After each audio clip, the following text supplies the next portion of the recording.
You ask Tiger to solve.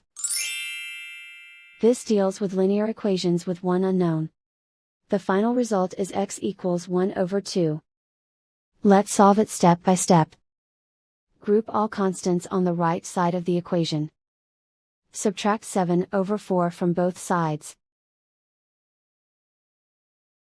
Combine the fractions. Combine the numerators.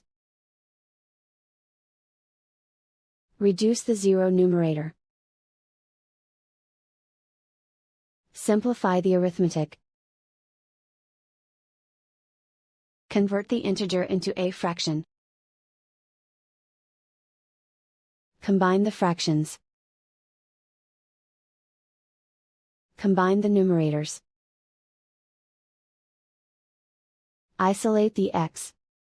Multiply both sides by 2.